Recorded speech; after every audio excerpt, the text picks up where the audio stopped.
Welcome to my channel. Today, we're diving deep into the world of artificial intelligence workflows, specifically focusing on how to build a scalable AI workflow that takes you seamlessly from data ingestion to deployment in production systems. Whether you're a data scientist, a machine learning engineer, or just someone interested in AI, this discussion will equip you with the knowledge to handle real-world challenges and create efficient, scalable systems. So, let's get started. To begin with, it's crucial to understand what we mean by a scalable AI workflow. In essence, a scalable AI workflow is a systematic approach that allows you to process large volumes of data, build models, and deploy them in a way that can handle increased demands without a hitch. As data continues to grow exponentially, the ability to scale your workflows becomes paramount for businesses looking to leverage AI for decision-making, automation, and innovation. Now, the first step in our AI workflow is data ingestion. This is where it all begins, as your model's performance is heavily influenced by the quality and quantity of the data you feed into it. Data ingestion involves collecting data from various sources, including databases, APIs, IoT devices, social media, and more. It can be divided into two main categories: batch ingestion and real-time streaming. Batch ingestion is useful for scenarios where data is collected periodically. For example, you might extract sales data from a database every night to train your sales forecasting models. The key here is to ensure that your batch jobs are efficient and can handle large volumes of data without timing out or crashing. On the other hand, real-time streaming is used when you need instant data processing, such as in fraud detection or recommendation systems. Tools like Apache Kafka or AWS Kinesis are excellent choices for setting up real-time data pipelines. Once you've established a robust data ingestion process, the next stage is data pre-processing. Raw data is often messy, incomplete, and inconsistent, so it's important to clean and prepare it for analysis. This includes tasks such as deduplication, normalization, handling missing values, and feature extraction. Depending on your application, you might want to employ techniques like one-hot encoding for categorical variables or scaling numerical features to ensure they fit within a similar range. Data preprocessing can be automated using tools such as Apache Airflow or Luigi, which can orchestrate your data flow and manage dependencies between different preprocessing tasks. Automation not only saves time but also reduces the likelihood of human error in the data preparation process. It's essential to build a workflow that can handle diverse datasets and can adapt as the data evolves over time. After preprocessing, we move on to feature engineering. This step is critical as it directly impacts the performance of your machine learning models.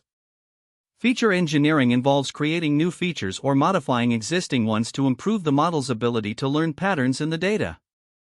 This process requires both creativity and domain knowledge, as understanding the nuances of your data is key to identifying valuable features. You might consider employing techniques such as polynomial feature expansion, interaction terms, or even using domain-specific knowledge to create features that capture the underlying patterns in the data. Moreover, using automated feature engineering tools like feature tools can speed up this process and ensure that you're not missing out on potentially important features.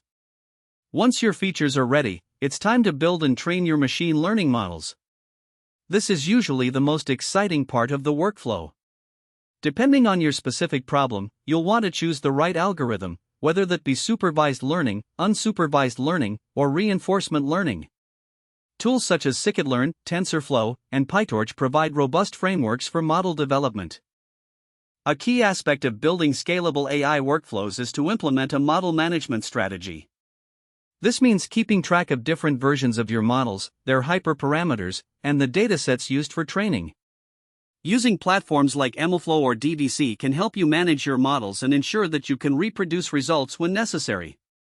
When your model is performing well, don't forget to evaluate it rigorously using techniques such as cross-validation and A/B testing to assess its effectiveness. Now, let's discuss model optimization. Building a decent model is just the beginning. Optimizing it for performance and scalability is crucial for deployment. Techniques such as hyperparameter tuning, regularization methods, and ensemble learning can significantly enhance your model's performance. You can use tools like Optuna or HyperOpt for hyperparameter optimization, which can automate the search process and help you find the best settings for your model. After optimizing your model, the next step is deployment. This is where your model transitions from the development environment to a production system where it can provide real-time insights or make predictions. There are various deployment strategies you can consider, such as deploying a model as a REST API using frameworks like Flask or FastAPI, or using serverless architectures through platforms like AWS Lambda. When deploying to production, it's essential to think about scalability. Microservices architecture is a popular choice as it allows individual components of your workflow to scale independently based on demand.